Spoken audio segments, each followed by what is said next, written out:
الحمد لله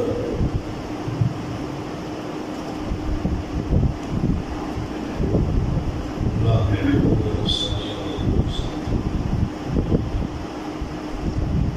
ونعوذ بالله من شرور أنفسنا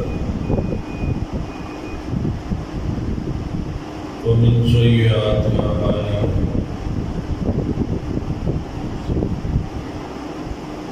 من يهد الله فلا مضل له ومن يضلل فلا هادي له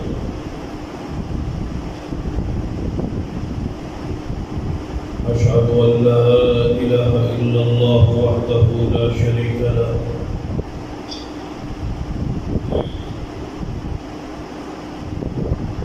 وأشهد أن محمدا عبده أما بعد فإن خير الحديث كتاب الله وخير الهدي هدي محمد صلى الله عليه وسلم وشر الأمور محدثاتها وكل محدثة بدعة وكل بدعة ضلالة أما بعد فأعوذ بالله السميع العليم من الشيطان الرجيم من همزه ونفخه ونفثه بسم الله الرحمن الرحيم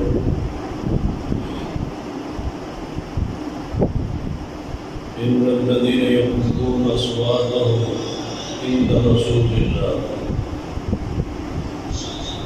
أولئك الذين امتحن الله قلوبهم بالتقوى لهم مغفرة وأجر عظيم رب اشرح لي صدري ويسر لي أمري واحلل عقدة من لساني يفقهوا قولي رب زدني علما سبحان ربك رب العزة عما يصفون وسلام على المرسلين والحمد لله رب العالمين. حضرات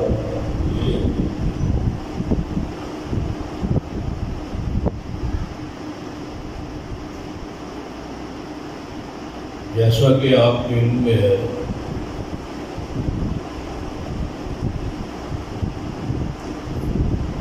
کہ ماہ رمضان کے آخری خطبہ جمعہ المبارک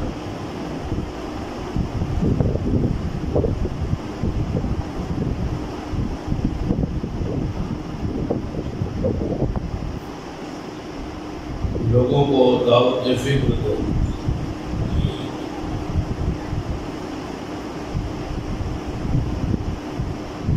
کہ نبی رحمت صلی اللہ علیہ وسلم کی حدیث ہے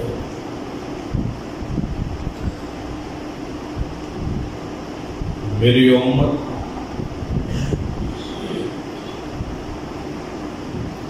میرے جانے کے بعد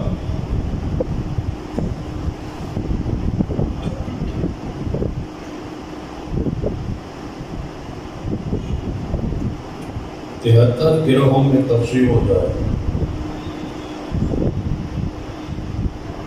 یہ آپ کی خبر ہے اور یقینی خبر کیونکہ آپ کی ہر خبر وہی کے ساتھ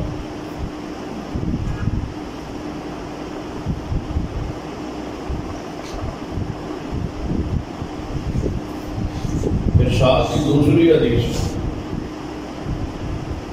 نبی رحمت صلی اللہ علیہ وسلم کا فرمان ہے میری امت کا ایک گروہ قیامت تک حق پر قائم ہے.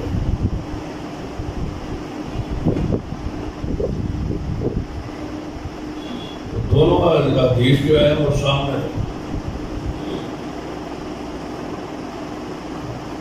پہلی حدیث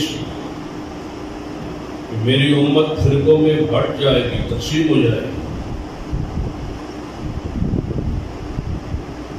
اور وہ فرقے 73 یا اس سے زیادہ.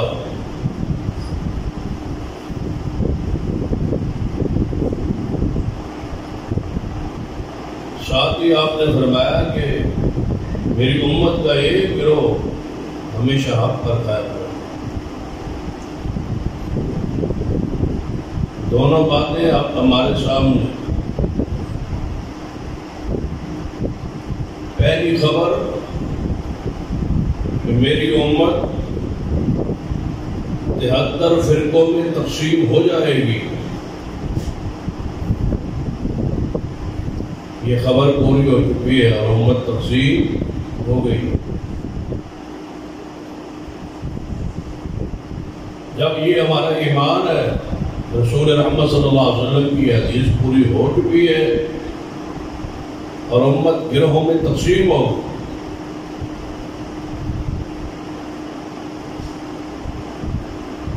کوئی بھی صاحب عقل اس کا انکار نہیں کر سکتا.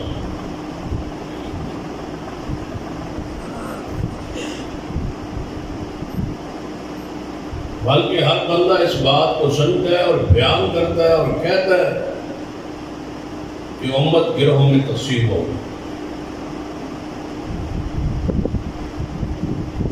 تو جس طرح اس حدیث پر یقین ہے، ایمان ہے، اس طرح دوسری حدیث کو ایمان ہے. 73 گروہوں والی حدیث جامع ترمذی میں ہے اور ایک جماعت قیامت تک حق پہ رہے گی. یہ حدیث صحیح البخاری میں.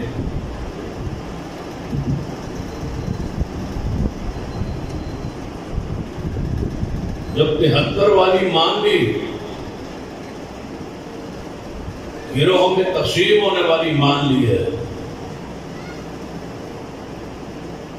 یہ کیوں نہیں مانتے کہ ایک گروہ حق پر قائم ہے اور قائم رہے گا؟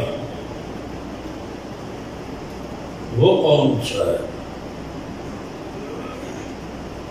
اس کی تلاش مجھ پہ اور آپ پہ فرض ہے.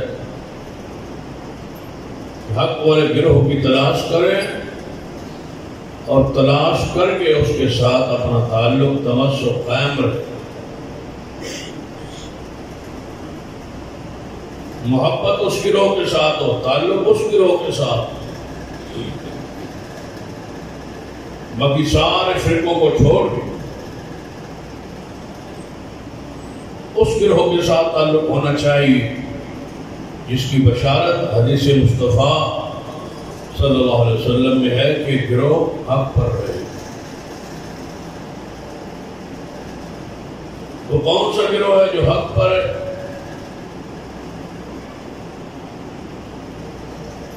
اس حدیث کی شرح میں صحیح البخاری کی اس حدیث کی جتنی بھی شروعات ہے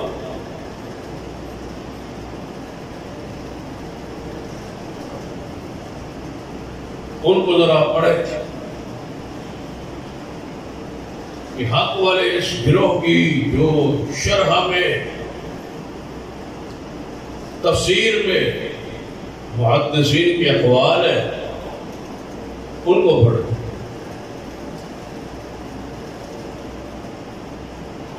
تو ان میں ایک اور امیر المومنین فی الحدیث امام بخاری رحمۃ اللہ علیہ کے استاد، ان کے شیخ امام علی بن مدینی رحمہ اللہ کا معروف ہے. آپ فرماتے ہیں کہ اس گروہ جو قیامت تک حق پہ رہے گا، جس کی بھی جو خبر ہے، اگر اس سے مراد اہل حدیث نہیں ہے تو پھر میں نہیں جانتا کہ اور کون.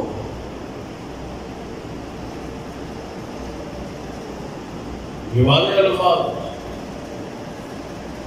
اور آج کے نہیں، کئی 100 سال پہلے جو کہنے والے ہیں وہ امام بخاری کے بھی استاد ہیں.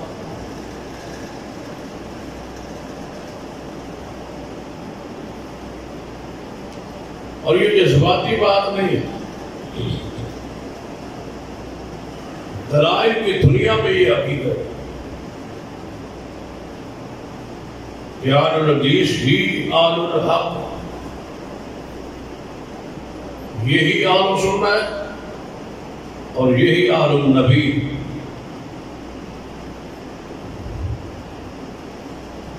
یہی اہل حق،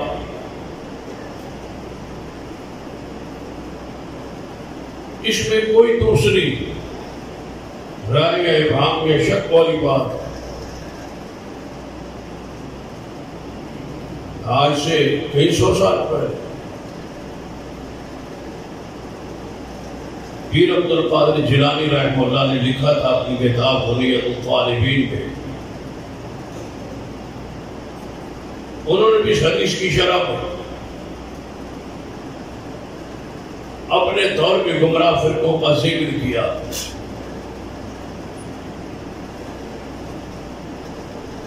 پیر عبد القادر جیلانی رحمہ اللہ نے، جنہیں ہمارے معاشرے میں، ہماری قوم میں، ہمارے ماحول میں غوث اعظم کہا جاتا ہے، جن کے نام کی نظر و نیاز دی جاتی ہے اور 11ویں کے نام سے معروف، وہ پیر عبد القادر جیلانی رحمہ اللہ اپنی کتاب حلیۃ الطالبین میں اس حدیث کے تحت اس دور کے گمراہ فرقوں کا ذکر کرتے۔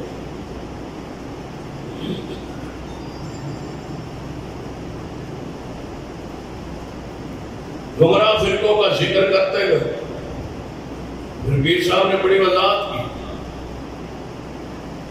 ایک ایک فرقے کا نام لیا ہے جو اس دور میں تھے، جو ان کے دور میں تھے۔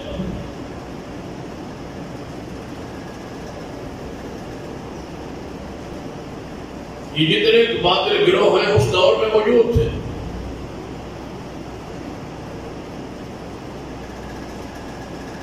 ان کی آج کی پیداوار نہیں، اس دور میں بھی یہ تھے۔ نام پہچان کوئی مختلف ہو سکتی ہے، عقائد یہی تھے، نظریات یہی تھے۔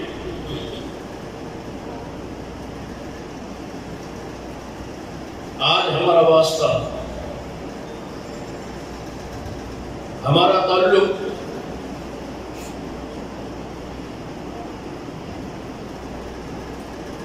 اس ماحول میں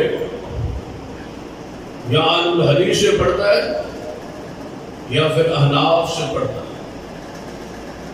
ہمارے پاکستان میں یہ دو ہی گروہ ہیں، یا احناف ہیں یا آل الحدیث۔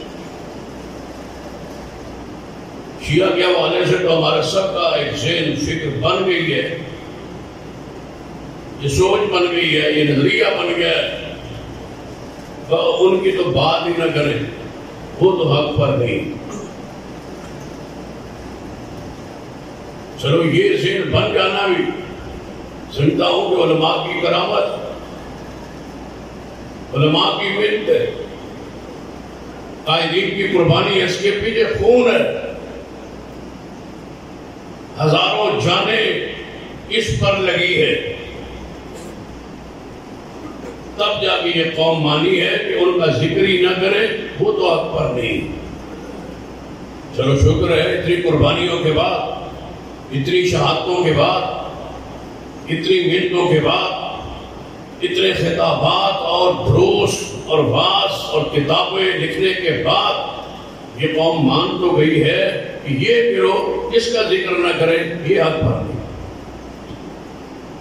میں سمجھتا ہوں اس دور میں یہ علماء کی بہت بڑی خدمت ہے اور بہت بڑی قربانی ہے کہ ہر مومن کے ذہن میں یہ ڈال دیا گیا ہے، چاہے وہ چاہتا تھا یا نہیں چاہتا تھا، اس کے دماغ میں یہ بات بیٹھ گئی ہے کہ رافضی سے ہی نہیں ہو سکتی۔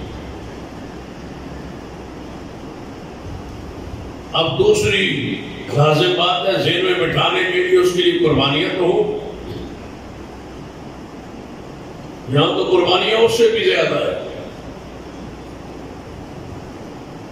کیونکہ یہ سارے اسلام کے روپ میں اور ایمان کے روپ میں اور دین کے روپ میں چھپے ہوئے، اس لیے یہاں تو زیادہ قربانیاں درکار ہے۔ کیونکہ آپ کا ذہن نہیں مانتا. ہماری برادری، ہماری رشتے داری، ہمارے تعلقات، ہمارا اٹھک بیٹھک، کھانا پینا سب سانجھ ہے.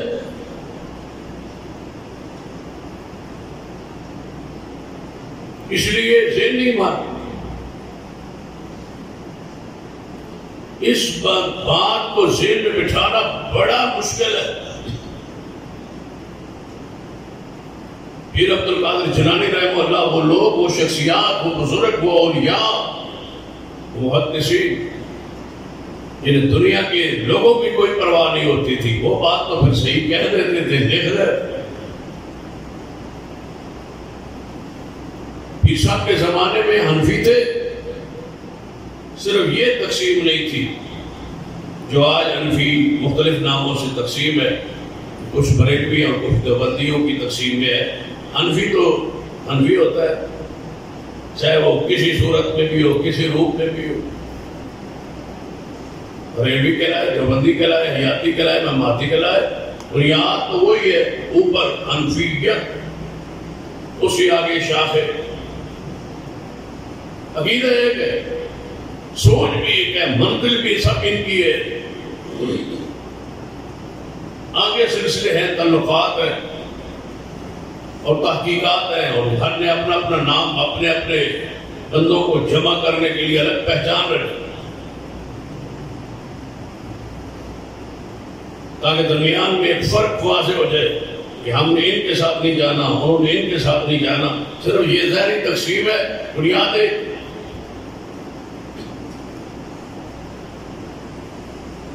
اور غور کریں کہ ہم اہل الحدیث اس دور میں بھی اہل حدیث تھے. پیر عبد القادر جیلانی رحمہ اللہ کے زمانے میں اس وقت بھی اہل حدیث تھے، آج بھی اہل حدیث ہے. نہ اس وقت تقسیم تھے، نہ آج تقسیم. پیر صاحب کے زمانے میں حنفی تھے، تقسیم نہیں تھی. تقسیم بعد میں شروع ہوئی.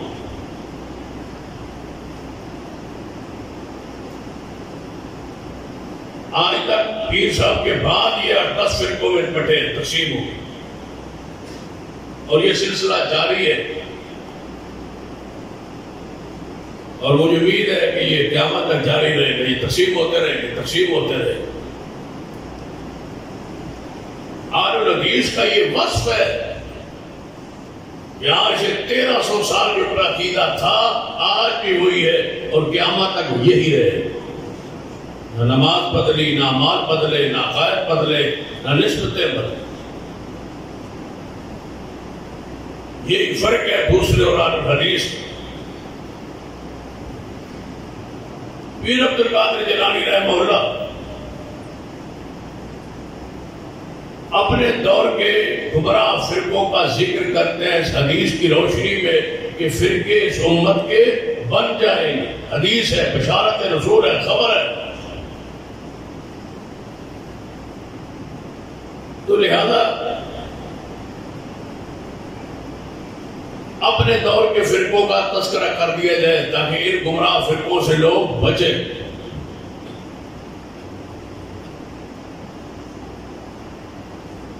ان گمراہ فرقوں کا ذکر کرتے کرتے یہ بات تھوڑی سی سخت تو ہے اور دل پہ ہاتھ رکھ کے برداشت کرنے والی،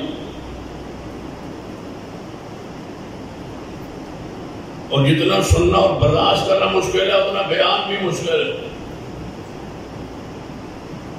میں بیان کرتا ہوں، آپ ذرا اس کو سننے کی ہمت کریں. پیر عبد القادر جیلانی رحمہ اللہ اپنے دور کے، اس دور کے معروف گمراہ فرقوں کا ذکر کرتے ہیں. کرتے کرتے لکھتے ہیں ایک گروہ جنہیں حنفی کہا جاتا ہے. پیر صاحب لکھتے ہیں کوئی جواز رہ گیا اس کے بعد ان کے نام کی 11ویں دینے اور کھانے کا. پیر صاحب فرماتے ہیں ایک گروہ جسے حنفی کہا جاتا ہے یہ اس امت کے گمراہ ترین فرقوں میں ایک فرقہ ہے۔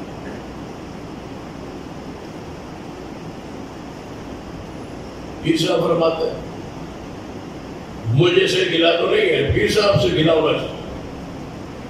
میں تو ان کی بات بیان کر دی ہے، ان کی بات کا نچوڑ بیان کی ہے، خلاصہ بیان کی ہے۔ ان کی کتاب عربی میں ہے، ترجمہ اردو میں ہے، آپ پڑھ۔ ساتھ فرماتے ہیں ان کی نسبت، ان کا تعلق اپنا جوڑتے ہیں امام ابو حنیفہ رحمۃ اللہ علیہ سے، مطلب ان کے نام کے منسوب ہے، ان کے ساتھ اپنے آپ کو جوڑتے ہیں، حنفیہ کہلاتے ہیں۔ اور ہے یہ کیا آپ نے کہ یہ گمراہ ہے۔ ہر فرقے کا نام لکھا ہے اوپر، نیچے اس کی اوصاف، اچھے تھے برے تھے وہ بیان کر۔ آگے پیر صاحب نے ایک عنوان باندھا ہے آل الحدیث کا۔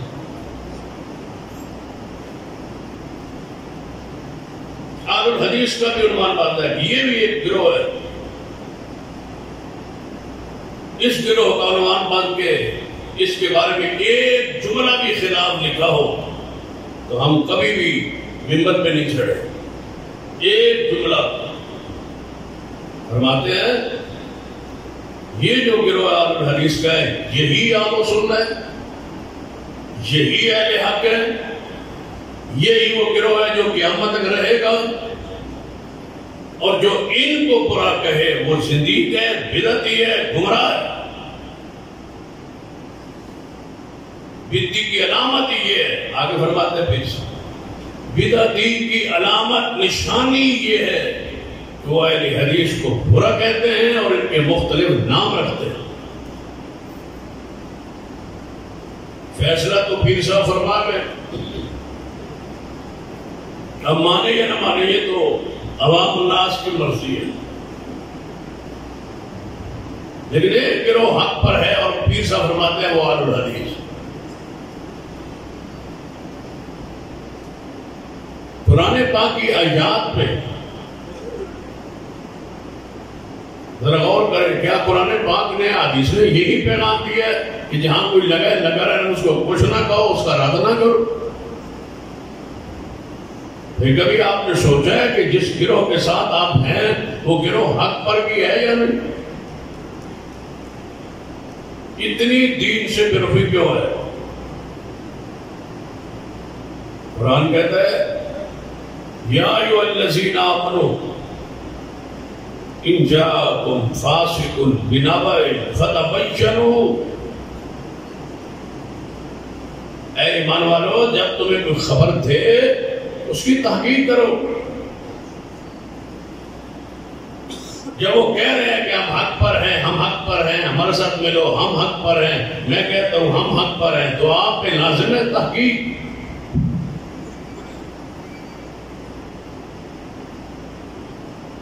تحقیق کرے، اور جہاں بھی تحقیق ہوئی ہے نتیجہ نکلا۔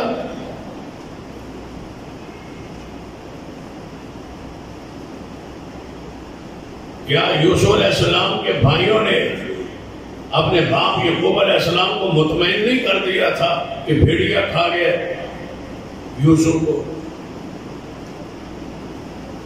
تو کیا یعقوب علیہ السلام بات مان گئے تھے ان کی کہ میرے 10 ہیں اور بیٹے ہیں اور نبی کے بیٹے ہیں اور ایک نبی کے پوتے ہیں اور تیسرے نبی کے پڑپوتے ہیں،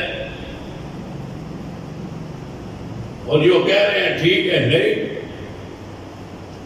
جب نبیوں کے بیٹوں کی بات کی تحقیق لازم ہے، اور کون ہے رب کی زمین پر جس کی بات کی تحقیق نہ ہو؟ فرمایا میرا ذہن نہیں مانتا تمہاری دلیل کو، بل سولت لکم انفسکم امرا، مجھے محسوس ہوتا ہے کہ دلیل تم نے خود بنائی ہے، یہ بات تم نے بنائی ہے۔ یہاں مفسرین نے لکھا ہے کہ یعقوب علیہ السلام نے قمیض یوسف کو کھولا، دیکھا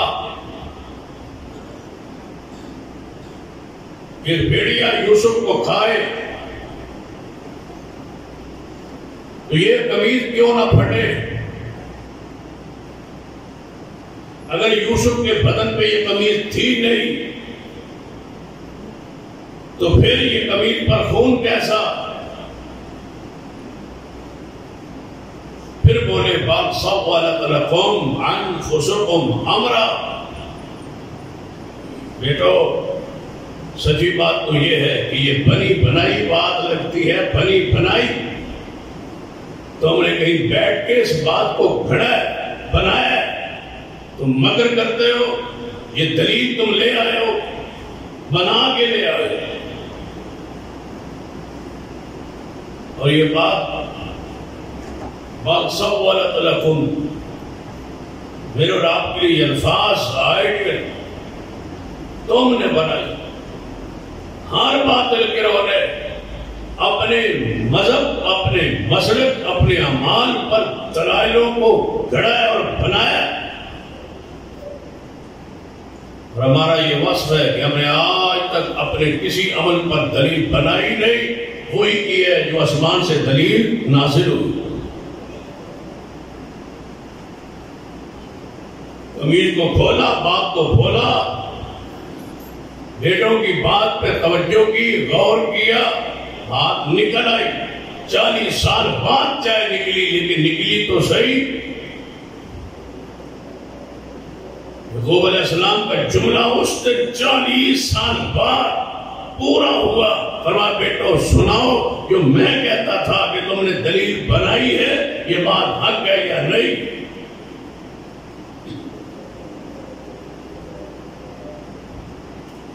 زلیخا نے بھی دلیل دی تھی، کیا کہا تھا؟ اس بندے کا کیا سزا ہو جو تیری اہلیہ سے برائی کا ارادہ کرے؟ جھوٹ بولا تھا، فاسقہ تھی، اپنے شوہر کا رخ موڑنا چاہتے تھے یوسف علیہ السلام کے خلاف۔ تو کسی سیانے سمجھدار نے کہہ دیا تھا کہ اس کے پیچھے ایسے ہی نہ لگ جانا، پہلے دلیل کی تحقیق تو کر، قمیض یوسف تو دیکھ۔ قمیض یوسف تھی تو بات کھل گئی۔ اس نے کہا کہ تو نے یہ بات بنائی ہے، یوسف تو جانے دے اور بات چھپا جا، غلطی پر یہ ہے، خطا پر یہ ہے۔ آپ بھی تحقیق تو کرے، دلائل پہ غور تو کرے، کون بندہ ہے جو دلیل دے رہا ہے اور جو دلیل نہیں دے رہا اور بنا رہا ہے۔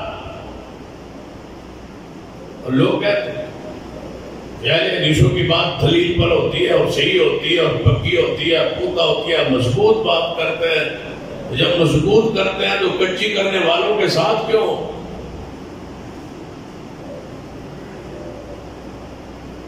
یہ بندہ خود کہتا ہے کہ ہمارے مسلک علماء کی باتیں کچی ہوتی ہیں، بے سند ہوتی ہیں، قصے ہوتے ہیں، کہانیاں ہوتی ہیں۔ آپ کے علماء کی باتیں ٹھیک ہوتی ہیں، صحیح ہوتی ہے، مضبوط ہوتی ہے۔ پھر مزہ نہیں اس بندے پر، افسوس نہیں اس بندے پر، اس کی عقل پر ماتم نہیں کرنا چاہیے جو پھر بھی انہی کے ساتھ مان بھی رہا ہے کہ وہ صحیح نہیں کہتے، لیکن اس کے باوجود وہ پھر جڑا ہوا۔ اہل حق کی کچھ علامات قرآن میں، احادیث میں موجود ہیں،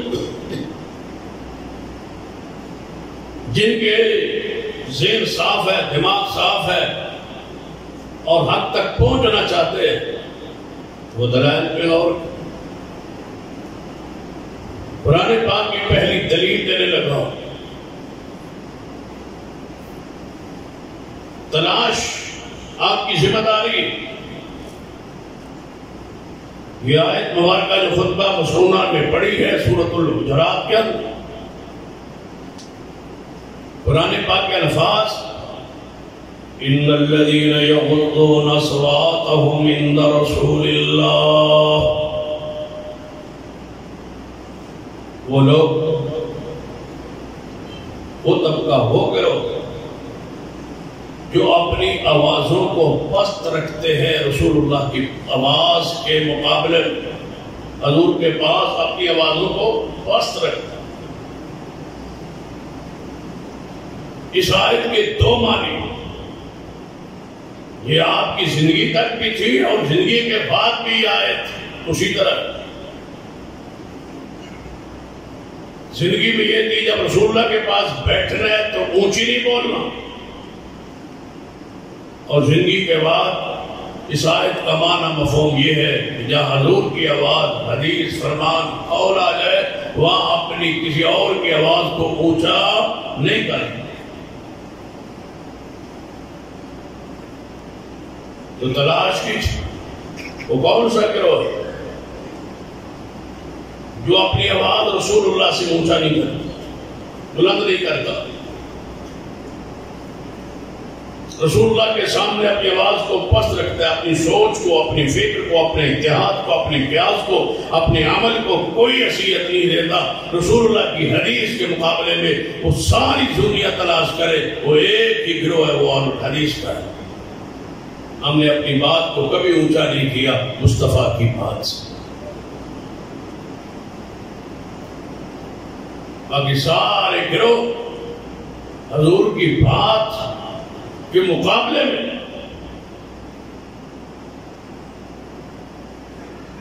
لے آتے ہیں۔ ماہ رمضان گزر، آخری عشر ہے،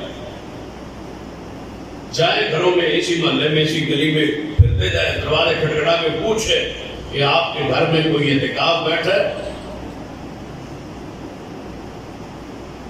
وہ کہیں گے ہمارے گھر میں ہماری ماں بیٹھی ہے، دادی بیٹھی ہے، پردادی بیٹھی ہے۔ پھر ان سے پوچھنا بھائی اعتکاف گھر میں ہوتا ہے؟ وہ کہیں گے ہوتا ہے۔ پھر پوچھنا کوئی حدیث ہے یا قرآن کی آیت میں لکھا ہوا ہے؟ اگر پیش کر دے تو آپ سے گزارش کرتا ہوں کہ ہمارے مسلک کو چھوڑ دے، ان کے نظریے کو قبول کر لے۔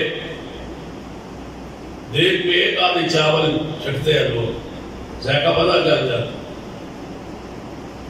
10 دن گھر میں عورتیں بیٹھی ہے اعتکاف، جائیے دلیل لائیے، پوچھئے کسی سے۔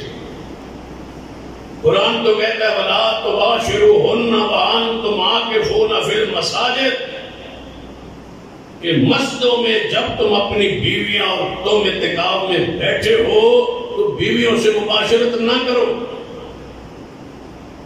بخاری میں حدیث ہے رسول اللہ صلی اللہ علیہ وسلم کی ازواج مطہرات مسجد نبوی میں خیمے لگتے تھے، وہاں اعتکاف بیٹھتی تھی، گھر حضور کے ساتھ ساتھ تھے لیکن نہیں بیٹھتی تھی، اور وہ گھر بھی پاکیزگی کا مجسمہ تھا۔ جن گھروں میں کبھی کوئی گناہ نہیں ہوا وہ حجرے تھے، وہ گھر تھے۔ جن حجرات کا ذکر قرآن میں ہے، جن کے حجروں پر سورۃ الحجرات ہے، مسجد نبوی کے ساتھ جڑے ہوئے ہیں۔ آج بھی جاؤ مسجد نبوی کے ساتھ جڑا ہوا نہیں ہے گھر امی عائشہ صدیقہ کا، جہاں مصطفیٰ کا روضہ ہے۔ امی عائشہ یہاں نہیں بیٹھتی تھی، مسجد میں آ کے بیٹھتی تھی۔ تمہارے گھر تو مسجدوں سے کئی میٹر دور ہے، مسجد اور گھر کی دیوار ایک ہے، پھر بھی نہیں بیٹھتی ازواج مطہرات گھر میں اعتکاف۔ حدیث رسول ہے لا اعتکاف الا فی مسجد، مسجد کے بغیر اعتکاف نہیں ہے، رسول اللہ کا فرمان ہے۔ مجھے بتاؤ کس بات اور کس دلیل اور کس فتوے اور کس مولوی کے کہنے پر ہزاروں لاکھوں عورتیں گھر میں اعتکاف بیٹھتی ہے؟ یہ رسول اللہ کے فرمان سے اپنی بات کو اونچا نہیں کرنا تو اور کیا ہے؟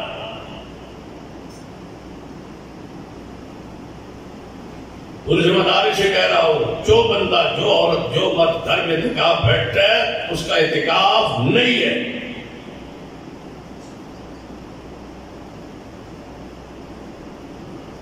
مجھے سوال بھی پوچھا کہ کرونا ہے تو پھر کیا کریں؟ اب تو گھروں میں بیٹھ سکتے ہیں۔ میں نے کہا نہ بیٹھ، اگر کرونا کا مسئلہ آپ کو محسوس ہوتا ہے کہ نہیں بیٹھنا تو نہ بیٹھ، گھر میں پھر بھی نہیں۔ یہ تو ایسے ہی ہے جیسے بندہ کوئی کہے کہ عمرے پر پابندی ہے، وہاں جا نہیں سکتا تو گھر ہی نہ کر لے۔ عمرہ کے لیے وہاں جانا ہوتا ہے بیت اللہ میں، اعتکاف کے لیے مسجد میں آنا ہوتا ہے۔ آگے فطرانہ آ رہا ہے، ان کا وزن 2.25 سے، فطرانہ 2.25 سے، ہم کہتے ہیں 2.5 کلو ہے۔ جب یہ 2.25 سے 2.5 کلو، فرق تو تھوڑا سا ہے لیکن زمین آسمان کا فرق ہے۔ اب وہ 2.25 سے کیوں دیتے ہیں؟ اس لیے کہ ان کے امام ابو حنیفہ رحمۃ اللہ علیہ رہتے تھے کوفہ میں، اور کوفہ کے اندر جس ٹوپے سے گندم اناج ناپا جاتا تھا اس کا وزن 2.25 سے۔ ہم جو فطرانہ دیتے ہیں وہ ہم نے ناپا رسول اللہ کے ٹوپے مدینے والے کے ساتھ، اس کے ساتھ لوگ نے دیا۔ اور آپ کی معلومات کے لیے عرض کرو کہ آج کے حضور کا ٹوپا مبارک مدینہ میں موجود ہے۔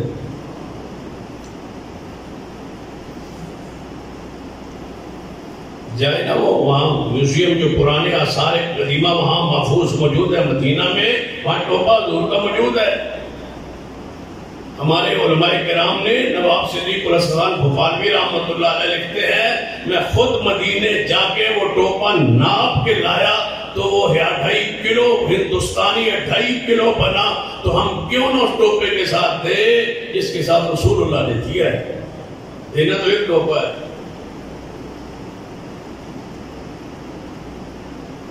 فطرانہ کتنا ایک بندے کا؟ ایک ٹوپا گندم کا، جو کا، جو خوراک آپ کے ہاتھ کھائیے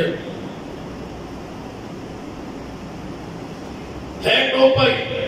ان کی ندی بھی مارنا دی، بس فرق یہ ہے کہ ٹوپا کون سا ہو۔ ہم کہتے ہیں ورفعنا لک ذکر، ٹوپا رسول اللہ، وہ کہتے ہیں ٹوپا امام صاحب کا۔ اب بتائیں بات کس کی اونچی ہے؟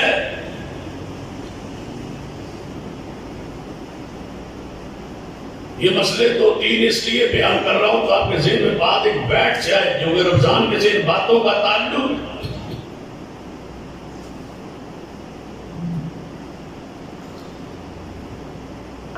عید آئے گی نماز، عید میں ہماری تکبیرات زائد 12 ہیں، ان کی 6۔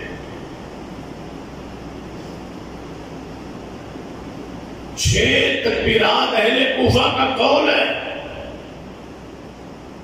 اور 12 تکبیرات میرے مصطفیٰ علیہ السلام کا عمل ہے۔ اب دیکھیں کہ آواز کون حضور سے اونچی کرتا ہے؟ ایک لے آئے پورا ذخیرہ اسلام میں ایسا عمل جہاں ہم نے اپنے اتحاد کو، اپنے قیاس کو، اپنی مرضی کو، اپنے مولویوں کے فتووں کو، اپنے بزرگوں کے فتویٰ جات کو حضور سے اونچا کیا۔ یا اللہ، جو تیرے رسول سے اپنی قول بات، اپنے فتوے کو اونچا نہ کرے اس کی کوئی صلہ اجر۔ فرمایا لہم مغفرہ، لہم مغفرۃ واجر عظیم۔ اللہ فرماتا ہے میری طرف سے انہیں بخشش کی خبر دے دے، یہ سارے بخشے ہوئے لوگ ہیں جو اپنی آواز محبوب سے اونچا نہیں کرتے۔ واجر عظیم، اور انہی کے لیے بڑا اجر۔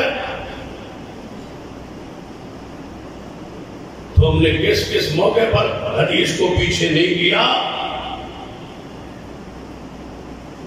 یہ ایک موقع بتایا جائے، اللہ کے بندو اتنی عام سادہ اور عام فہم بات ہے، آپ کے سمجھ میں نہ آئے۔ کون سا فلسفہ ہم کو بیان کر رہے جو آپ کی سمجھ سے بالا ہے؟ کون سی منطق ہے جو ہم پڑھ رہے ہیں آپ کو سمجھ لیا؟ پوچھے ان سے کہ یہ کیا ہے، یہ آپ کی ذمہ داری۔ قرآن پاک کی دوسری آیت پڑھنے لگا، یہ بھی سورۃ الحجرات میں فرمایا ان الذین ینادونک من وراء الحجرات اکثرهم لا یعقلون۔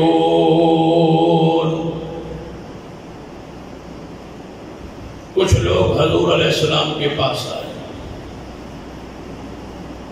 دیہاتی تھے، گاؤں میں رہنے والے تھے، عربی تھے، حضور کے دروازے پہ آئے۔ اب ان کو نہیں پتا تھا کہ رسول اللہ کو مخاطب کیسے کرنا ہے۔ حضور کو انہوں نے بلانا تھا، حضور کو ملنا تھا، تو انہوں نے حضور کو باہر لے آنے کے لیے، بلانے کے لیے جن الفاظ کا استعمال کیا، ان الذین ینادونک من وراء الحجرات۔ تو جب مسجد نبوی میں آتے، حضور علیہ السلام کے حجرہ پاک کے سامنے کھڑے ہوتے اور آواز دیتے، کھٹکھٹاتے، یا حضور کو کسی خاص پیارے الفاظ اور صفات سے حضور کو اپنی طرف بلا، انہیں بجائے ادھر آنے کے پیچھے گھر کے حجرے کے پیچھے آواز دی، اخرج علینا یا محمد یا محمد یا محمد یا محمد، باہر تشریف لائے۔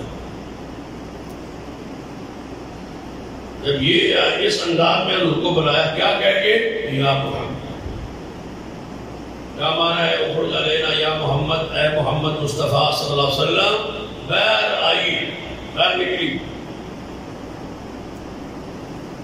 وہ آگے حضور کے پاس تشریف لے آئے، ان کے ساتھ بیٹھے تو آیت آئی، ان الذین ینادونک من وراء الحجرات اکثرهم لا یعقلون۔ اے میرے پیارے حبیب جناب محمد صلی اللہ علیہ وسلم، جو آپ کے حجرات سے باہر کھڑے ہو کے یا محمد کہہ کے آپ کو بلا رہے ہیں، میں اللہ کہہ رہا ہوں اکثرهم لا یعقلون، ان کی اکثریت بیوقوفوں کی، یہ بیوقوف ہے، یہ بے عقل ہے، انہیں پتہ ہی نہیں حضور کو کیسے بلاتے ہیں۔ انہوں نے کیوں کہا یا محمد صلی اللہ علیہ وسلم؟ حضور کے گھر سے باہر کھڑے ہو کے یا محمد کہنا جرم ہے، اور یہاں پاکستان میں کھڑے ہو کے یا محمد کہنا، یہ کون سے اسلام ہے، دین ہے، شریعت ہے؟ تمہیں نہیں پتا حضور کو کیسے بلاتے ہیں؟ تمہیں نہیں پتا حضور کے لیے اور بلانا ہو میرے ابا جی، اور حضور کو بلانا ہو تو یا محمد، تمہیں اتنا بھی حیا نہیں ہے، اتنا بھی احترام نہیں ہے؟ استاد جی کو بلاؤ تو نام نہیں لیتے، استاد جی کہتے ہو، حضور کو بلاتے ہو یا محمد کہتے ہو، تمہیں اتنا بھی شعور نہیں ہے کہ حضور سے مخاطب کیسے ہوتے ہیں، حضور کو بلاتے کیسے ہیں، بڑوں کا نام لے کے بلاتے ہیں۔ یہ کون ہے جو آج بھی یا محمد کہہ رہا ہے؟ اکثرهم لا یعقلون۔ بندہ نشانیوں سے پہچانا جاتا ہے، دلیلیں ہوتی ہے نا، نشانیاں ہوتی ہیں اصلی بندے کی اور بے نسل بندے۔ لوگ کہتے ہیں نا جب گستاخی بے ادبی کے الفاظ سے بلائے تو کہتے ہیں یہ آپ تجھے پتہ نہیں ہے، احترام نہیں ہے، تو کس کا بیٹا ہے، تو کون ہے؟ بندے کی نسل کا پتہ چلتا ہے اس کی آواز سے، اس کی گفتار سے، اس کے کردار سے، اس کی بول سے۔ اللہ نے فرمایا جاہل ہیں، بیوقوف ہیں ایسا کہنے والے۔ میرے محبوب علیہ السلام کو اس طرح نہیں بلا۔ جب آپ آئیں حضور کو ملنا ہو تو آپ کے انتظار میں مسجد میں آ کے بیٹھ جائیں، جب حضور تشریف لے آئیں تو اپنی بات کہو، خبردار آج کے بعد یا محمد کہہ کے حضور کو بلاؤ۔ یہ آج تک بلا رہے ہیں، نہیں باز آئے، ان کے باپ دادا اس وقت باز نہیں آئے، آج بھی نہیں آئے۔ اکثرهم لا یعقلون۔ قرآن پاک کی تیسری آیت پڑھتا ہوں، ان اللہ وملائکتہ یصلون علی النبی یا ایھا الذین آمنوا صلوا علیہ وسلموا تسلیما۔ بے شک اللہ اور اس کے سارے فرشتے محمد مصطفیٰ پہ درود بھیجتے ہیں۔ اے ایمان والو تو بھی درود و سلام پڑھو۔ صحابہ کرام کرام نے اس آیت مبارکہ کو پڑھا اور سنا اور حضور کے پاس تشریف لے آئے. حدیث صحیح البخاری میں یا رسول اللہ صلی اللہ علیہ وسلم ہم جب نماز پڑھتے ہیں تو السلام علیکم ایھا النبی، ہم سلام تو پڑھتے ہیں، ہمیں سلام کا پتہ ہے، معرفت ہے، پہچان ہے وہ کون سا ہے اور کس طرح پڑھنا چاہیے. ہم تشہد میں بیٹھ کے السلام علیکم ایھا النبی کہتے ہیں، لیکن قرآن کہتا ہے صلو علیہ وسلم، سلام بھی پڑھو، درود بھی پڑھو. یہ جو درود ہے یہ کیسے پڑھنا ہے، اس کے الفاظ ہمیں سکھائیے. حضور نے فرمایا اس کے الفاظ میں تمہیں سکھاتا ہوں. حضور نے پورا درود ابراہیمی جو ہم نماز میں پڑھتے ہیں فرمایا السلام علیکم ایھا النبی ورحمۃ اللہ وبرکاتہ، السلام علینا وعلی عباد اللہ الصالحین، اشہد ان لا الہ الا اللہ واشہد ان محمد عبدہ ورسولہ پڑھ کے پھر مجھ پہ آگے بیٹھے ہوئے حالت میں درود پڑھنا ہے. اللہم صلی علی محمد وعلی آل محمد آخر تک. یہ حضور نے درود سکھایا صلی اللہ علیہ وسلم. سارا ذخیرہ اسلام پڑھے. کبھی آپ نے اہل الحدیث کے علاوہ کسی کو درود مسنون پڑھتا ہوا دیکھتے ہو؟ بتلا. جبکہ ہمارے بارے مشہور کیے ہوئے بدبختوں نے کہ یہ درود نہیں پڑھتے، یہ درود کے منکر ہے. جو منکر ہوتا ہے وہ مسلمان نہیں ہوتا. جو نام پاک سن کے نہیں پڑھتا وہ بخیل ہوتا ہے، ملعون ہوتا ہے. ہمارا مسلک ہم سے پوچھو نا، تم آگے دوڑ کے ہمارا مسلک عقیدہ کیوں بیان کرتے ہو؟ ہم سے کوئی پوچھے کہ درود کے بارے میں بات تمہارا کیا خیال ہے، ہم کہتے ہیں درود جو نہ پڑھے وہ بخیل و ملعون ہے، جو انکار کرے وہ کافر ہے. درود پڑھنا واجب ہے، فرض ہے، سنت ہے، دین ہے، شریعت ہے، حسن ہے اسلام کا، مٹھاس ہے اسلام کی، حلاوت ہے اسلام کی. اسلام مزیدار ہوتا ہی مصطفیٰ پر درود پڑھنے سے. اسلام کی ساری حلاوت اللہ نے درود پہ رکھی ہے، ہر دکھ کا علاج اللہ نے درود پہ رکھا ہے. صرف ہم الصلاۃ والسلام علیکہ یا رسول اللہ یہ الفاظ نہیں پڑھتے اس لیے کہ یہ تم نے بنایا ہے، آسمان سے اللہ نے نازل نہیں کی. ہم تمہارے بنائے ہوئے درود کو نہیں مانتے، جو اللہ نے نازل کی ہے اس کو تو ہم پڑھتے ہیں. اور یہ بھی اللہ تعالیٰ کی طرف سے میں سمجھتا ہوں ان پر سزا ہے. آپ سوچیں کہ سزا کیوں ہے؟ درود کی یہ قائل تھے، عاشق بھی کہلاتے تھے، درود مانتے بھی تھے، درود انہوں نے پڑھنا بھی تھا. تو اللہ تعالیٰ نے کیسے مسنون درود کو ان سے چھین لیا ہے کہ وہ نہیں پڑھنا، یہ پڑھنا ہے جو تم نے خود بنایا ہے، تاکہ تم اس پہ بھی پیچھے ہی رہو، ناکام رہو، ذلیل رہو. تم درود بھی وہ پڑھو جو تم نے خود بنایا. جب بدعت آتی ہے اللہ سنت اٹھا لیتا. یہ حدیث ہے، انہوں نے بدعی بنایا، اللہ نے مسنون اٹھا لی ہے، وہ نہیں پڑھ. اللہ نے وہ توفیق ہی چھین دی. دوسرے طبقے نے وہ اپنی مسجدوں میں لگایا ہوتا ہے، جو عصر کی نماز کے بعد بیٹھ کے 80,000 مرتبہ یا کتنے مرتبہ پتہ نہیں درود وہ پڑھے تو اتنے سال کے گناہ معاف ہو جاتے. انہوں نے بھی اٹھ گڑا ہے جو بندیوں، انہوں نے بھی کمی نہیں کی. اللہ نے توفیق چھین لی ہے. درود مسنون نہیں پڑھیں گے، عمل مسنون نہیں کرے. مار ہے، یہ پھٹکار ہے، یہ اللہ کی طرف سے دھتکار ہے. اللہ مسنون عمل نہیں انہیں کرنے دیتا. ہم ایک جگہ پر جہاں جہاں حضور نے سکھایا درود وہی پڑھتے ہیں جو رسول اللہ نے خود پڑھا ہے، صحابہ نے پڑھا ہے. قرآن پاک کی عورت یا ایھا النبی انا ارسلناک شاہدا ومبشرا ونذیرا وداعیا الی اللہ باذنہ وسراجا منیرا. محمد مصطفیٰ صلی اللہ علیہ وسلم سراج منیرا، چمکتا ہوا سورج. یہاں مفسرین نے لکھا ہے سورج کون ہے؟ محمد مصطفیٰ. باقی چاند ستارے وہ روشنی کے محتاج ہے. وہ روشنی کس سے لیتے ہیں؟ سورج. اس کائنات کے اندر نبوت کے سورج محمد مصطفیٰ صلی اللہ علیہ وسلم.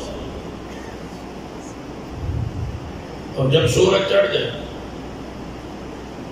جب سورج چڑھ جائے پھر کسی دیے اور ٹیوب اور کسی بلب اور کسی بتی اور لالٹین کی ضرورت نہیں رہے. اگر کسی کی اور بتی سورج کی روشنی کے بعد چل رہی ہو، جل رہی ہو، تو بعد سے بندہ کوئی گزرے تو وہ کہتا ہے یار فضول خرچی کرتے ہو، سوئے رہتے ہو، یہ ٹیوبیں بند کرو، یہ بلب بند کرو، سورج چڑھ گیا ہے، دوپہر پہ سورج ہے، تمہاری بتی جل رہی ہے، یہ فضول خرچی ہے. حضرات یہ فضول خرچی ہے. پھر سن لو لوگ کیا کہتے ہیں، یہاں سے گزرتا ہے نا مسجد کے پاس، بار بتیاں جل رہی ہے، سورج چڑھاؤ. کوئی بھی جماعتی ساتھی بزرگ گزرتا ہے وہ غصے میں جلال کا رسوئے ہوئے ہو، کدھر ہے خادم، کدھر ہے بندے، کہاں ہے ملازم، کہاں ہے اساتذہ، یہ بتیاں کیوں نہیں بند کرتے؟ سورج چڑھا ہوا تمہیں نہیں پتا؟ سورج چڑھا ہوا ہے، بتیاں جل رہی ہیں، بھر رہی ہے، تمہیں پتہ ہی نہیں ہے، شعور ہی نہیں ہے، تمہیں خیال ہی نہیں ہے، تمہیں پرواہ ہی نہیں ہے. پھر آگے غصے کو کہتے ہیں پھر جیب سے دینا ہو تو بتاؤ. یہ سارا غصہ، یہ سارا جلال ٹھیک ہے، لیکن میں پوچھتا ہوں یہ کیوں جلال آتا ہے؟ اس لیے کہ بندے کو نقصان نظر آ رہا ہے کہ سورج چڑھا ہوا ہے، یہ بتی کیوں جل رہی؟ جب سورج چڑھ گیا ہے، وہ بتی جلانے والوں فضول خرچی ہے یہ جو تم نے سارا کیا ہے نا. یہ میری سرکار ہے، یہ میرا پیر ہے، یہ میرا بزرگ ہے، یہ میرا امام ہے، بیوقوفو سورج چڑھ گیا ہے، یہ فضول خرچی ہے. جن پیروں کے پیچھے پھرتے ہو، پیسے دے رہے ہو، یہ فضول خرچی ہے. فضول خرچ شیطان کا بھائی ہوتا ہے. یہ بتیاں بند کرو، ان کی کوئی حیثیت نہیں. سورج چڑھ گیا ہے اور وہ محمد مصطفیٰ صلی اللہ علیہ وسلم. اور آج تک ہم نے کسی اور بتی کو جلائے ہی نہیں، اس لیے کہ محمد مصطفیٰ سورج چڑھ گئے. کوئی پیر نہیں ہمارا، کوئی مرشد نہیں ہمارا، کوئی سرکار نہیں ہماری، کوئی استانہ نہیں ہمارا، کوئی ٹیکس نہیں ہے ہمارے ہاں کہ آپ 11ویں دیں، 12ویں دیں، کل دیں، 7واں دیں، 40واں دیں. یہ ٹیکس، یہ خرافات، یہ چٹی، یہ غرابہ، یہ تم پہ جرمانہ، یہ عائد ہوتا ہے. مذہب انتہائی آسان ہے، کچھ بھی نہیں لیتا مذہب. یہ ساری فضول خرچی ہے اور ساری بدعت ہے، سارے خرافات ہے. سال بعد وہاں حاضری، سال بعد وہاں حاضری، کئی حاضری نہیں ہے. اللہ توفیق دے تو سال بعد حاضری رب کے گھر بیت اللہ کی ہے. اللہ توفیق دے تو حاضری مسجد نبوی میں محمد مصطفیٰ کی مسجد میں ہے. کچھ بھی نہیں. یہ فضول خرچی ہے. یہ بتیاں ہیں سورج چڑھے ہونے کے بعد. قرآن پاک کی ایک اور آیت فرما وَمَن يُشَاقِقِ الرَّسُولَ وَمَن يُشَاقِقِ الرَّسُولَ مِن بَعْدِ مَا تَبَيَّنَ لَهُ الْهُدَىٰ وَيَتَّبِعْ غَيْرَ سَبِيلِ الْمُؤْمِنِينَ نُوَلِّهِ مَا تَوَلَّىٰ وَنُصْلِهِ جَهَنَّمَ وَسَاءَتْ مَصِيرًا. اللہ فرماتا ہے وہ لوگ جو پیارے حبیب جناب محمد صلی اللہ علیہ وسلم کی حدیث بالکل واضح ہونے کے بعد حضور کا راستہ چھوڑ کے اور صحابہ کا راستہ چھوڑ کے کسی اور راہ پہ چلے، ہم انہیں پھیر دیتے ہیں جدھر وہ پھرنا چاہتے ہیں. ان کا انجام جہنم ہے. اللہ رسول اللہ صلی اللہ علیہ وسلم اللہ کی طرف سے حضور پر دین آ جانے کے بعد، سنت آ جانے کے بعد، صحابہ کا راستہ چھوڑ کے، حضور کا راہ چھوڑ کے، صحابہ کا راستہ چھوڑ کے، فَإِنْ آمَنُوا بِمِثْلِ مَا آمَنْتُمْ بِهِ فَقَدْ اهْتَدَوْا. صحابہ کا راستہ چھوڑ، سب نے صحابہ کا راستہ چھوڑا ہے. واضح حدیث ہے حضور کی رفع الیدین کے بارے میں، واضح. اور امام بخاری رحمہ اللہ نے اپنی کتاب جزء الرفیدین میں لکھا ہے لم یثبت عن احد من اصحاب النبی، کہ مصطفیٰ کے 1.25 لاکھ صحابہ میں ایک صحابی بھی ایسا نہیں تھا جو نماز رفع الیدین کے بغیر پڑھتا ہو. بخاری نے دعویٰ کیا جو اللہ رسول اللہ کا راہ اور صحابہ کا راستہ چھوڑے، میں کہتا ہوں جس کی نماز میں رفع الیدین نہیں، اس کی نماز نہ مصطفیٰ جیسی نہ مصطفیٰ کے صحابہ جیسی. کیا واضح حدیث نہیں ہے کہ حضور نے 8 تراویح پڑھی؟ واضح حدیث بخاری میں ہے. ابھی عائشہ سے پوچھا گیا حضور رمضان میں کیا کیا پڑھتے تھے، رات کو کیا کرتے تھے، رات کی عبادت کیسی تھی؟ فرمایا رمضان ہوتا یا رمضان کے علاوہ کوئی رات ہوتی، حضور نے کبھی 11 رکعات سے زیادہ نہیں پڑھی، جس میں 8 تراویح ہے اور 3 وتر. بخاری کی حدیث فیصلہ کن. لوگ کہتے سیدنا عمر نے 20 پڑھی، سیدنا عمر کی 20 والی روایت تم ثابت کر دو. حضور کے صحابی عمر فاروق نے پڑھی ہو اور صحیح حدیث ہو، سیدنا عمر نے خود پڑھی ہوں 20، خود 20 پڑھی ہوں سیدنا عمر نے.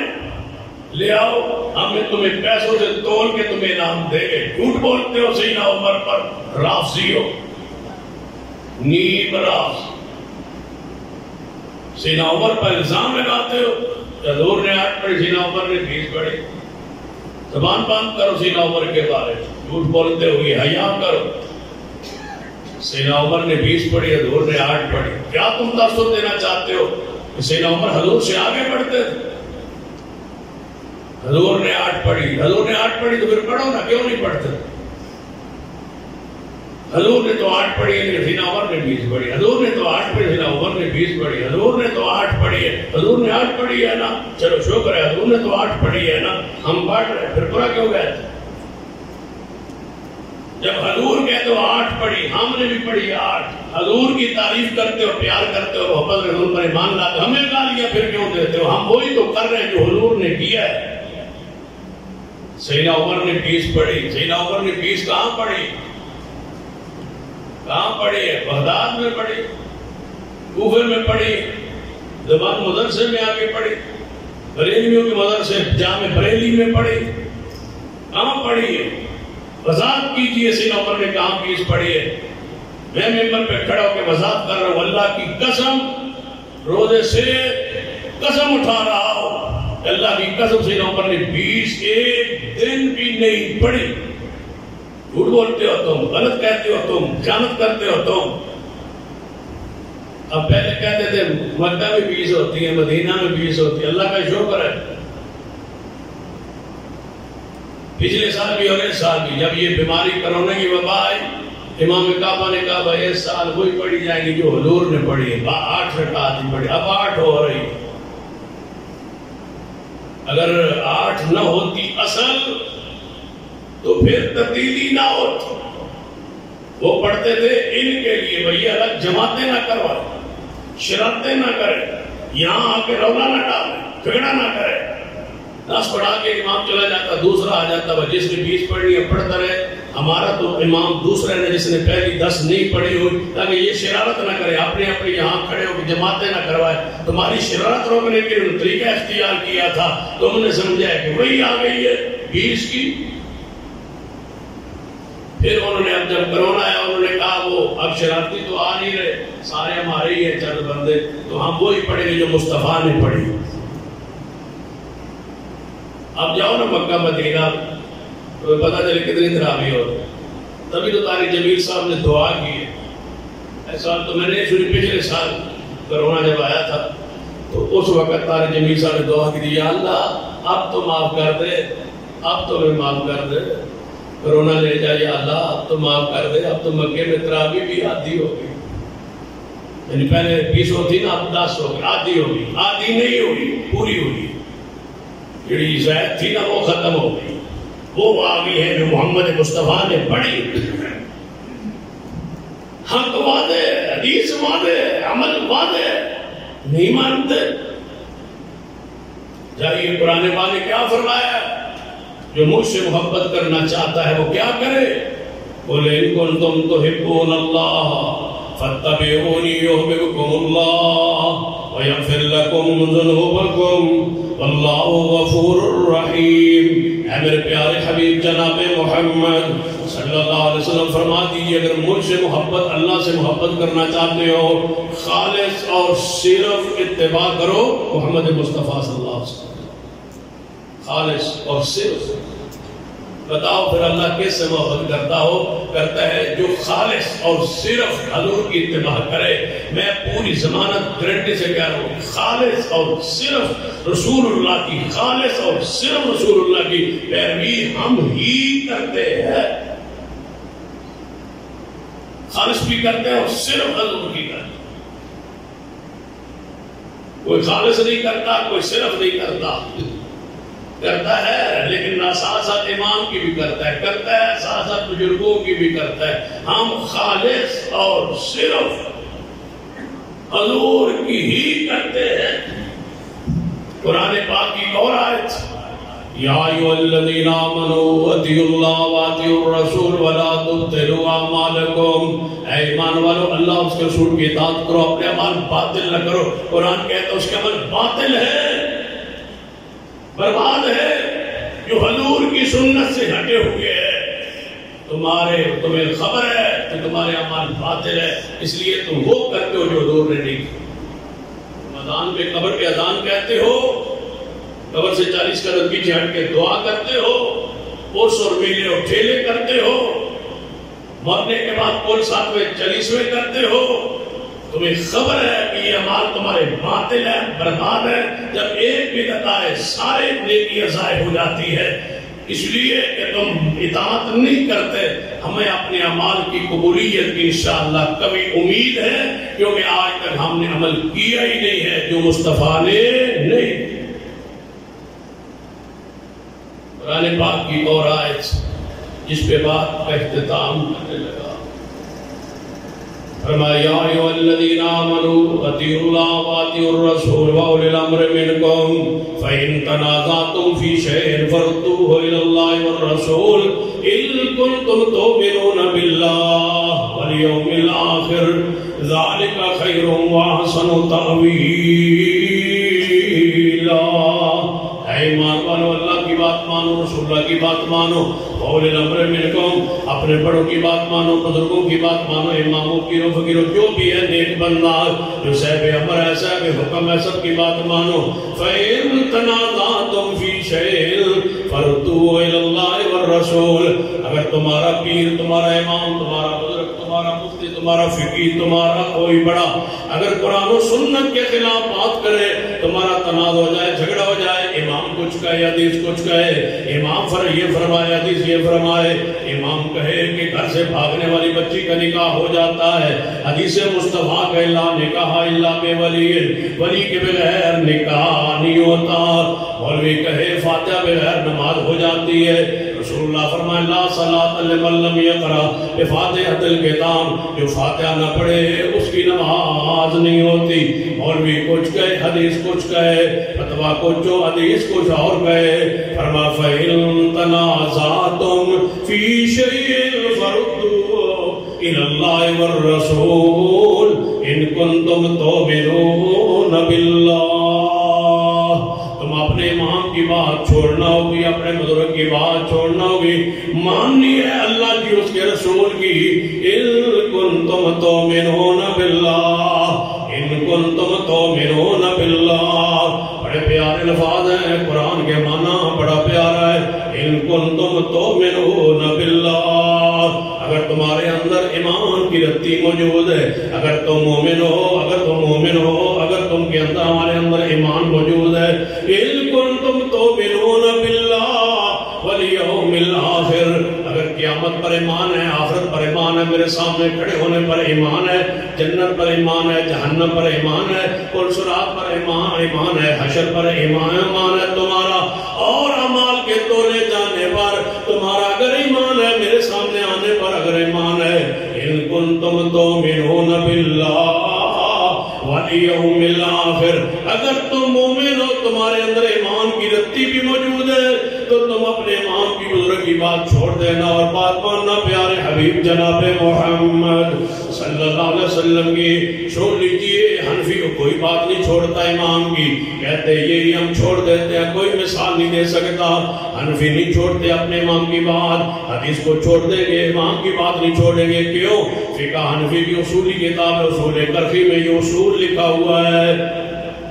اصول کرخی ہے ان کی کتاب, جو ان کی اصولی کتاب ہے, اس میں لکھا ہوا. اگر دل پہ ہاتھ رکھیے توجہ فرمائیے کیا لکھا ہے اصول کرخی میں. اگر قرآن کی آیت ہمارے امام کے قول کے خلاف آ جائے, ویسے تو یہ بات سن کے نا آپ سوچو گے یہ بات جو مسلمان لکھ سکتا ہے, یہ مسلمان نے لکھی ہے اور لکھی ہوئی ہے. اگر قرآن کی آیت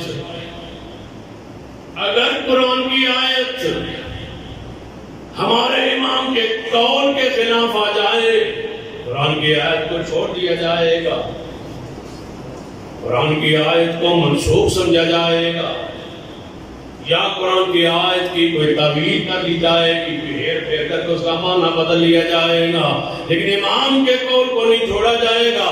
اگلی بات اس سے اور آگے بات سنیے, لکھتے ہیں اگر ہمارے امام کے قول کے خلاف حدیث آ جائے, حدیث کے خلاف امام کا قول آ جائے, یہ تو کبھی حنفی نے سوچا بھی نہیں تھا کہ حدیث کے خلاف قول امام آ جائے. کہتے ہیں ہمارے امام کے قول کے خلاف حدیث آ جائے, پھر نبی تو یہ ہوگے نا, ہمارے امام کے قول کے خلاف حدیث آ جائے, یا حدیث چھوڑ دی جائے گی, یا منسوخ سمجھی جائے گی, یا اس کی کوئی تعبیر تفصیل ایسی کر لی جائے گی, اس کو کھینچ کھانچ کے امام کے قول کے مطابق بنا دیا جائے گا, لیکن امام کا قول نہیں چھوڑا جائے گا. فَإِن تَنَازَعْتُمْ فِي شَيْءٍ فَرُدُّوهُ إِلَى اللَّهِ وَالرَّسُولِ إِن كُنتُمْ تُؤْمِنُونَ بِاللَّهِ وَالْيَوْمِ الْآخِرِ ذَلِكَ خَيْرٌ وَأَحْسَنُ تَأْوِيلًا. رب کہتا ہے اگر امام کا قول, اگر بزرگوں کا قول قرآن کی حدیث کے خلاف آ جائے, چھوڑ دو امام کا قول, مانو اللہ اس کے رسول کی بات. اگر تمہارے اندر ایمان کی رتی موجود ہے تو پھر میری بات مانو, میرے رسول کی بات مانو. لائیے کوئی ایک قول جو آپ نے حدیث کے مقابلے میں چھوڑا, یہ ظالم نہیں چھوڑتا ہے, تو پھر مان لیجئے کہ ہم نے ہر اس قول کو چھوڑا جو حدیث کے مقابلے میں آیا یا قرآن کی آیت کے مقابلے میں آیا. یہ ہے مسلک اہل حدیث. دعوت دیتا ہوں اس مسلک کو قبول کیجئے, اس کے ساتھ تمسک تعلق کو مضبوط کیجئے, اس کے ساتھ جڑ جائیے. یہ دلیل پر, بصیرت پر, نور پر, روشنی پر قائم ہے. باقی سارے ظلمات میں ہے, اندھیر نگری میں ہے, کوئی شرک میں ہے, کوئی بدعت میں ہے, کوئی خرافات میں ہے, کوئی تقلید میں ہے, کوئی بیچارہ کسی بیماری میں ہے. سارے نے کوئی نہ کوئی بیمار ہے, کسی کو کوئی ہے, کسی کو کوئی ہے. ہر قسم کی شرک اور روحانی بیماریوں سے محفوظ معصوم مسلک اہل الحدیث کا ہے, جسے کوئی بیماری نہیں, نہ شرک کی نہ بدعت کی, کوئی بیماری نہیں. جسمانی کوئی بیماری ہمیں ہو سکتی ہے, روحانی ہماری بیماری کوئی نہیں. انشاءاللہ ہم معصوم مسلک کے ساتھ ہیں, محفوظ مسلک کے ساتھ ہیں, کتاب و سنت کے ساتھ ہیں. اللہ مجھے اور آپ کو توفیق عطا فرمائے, ہم اسی پر قائم رہے, اسی پر موت آئے. اقول قولی ھذا واستغفر اللہ لی ولکم ولسائر المسلمین.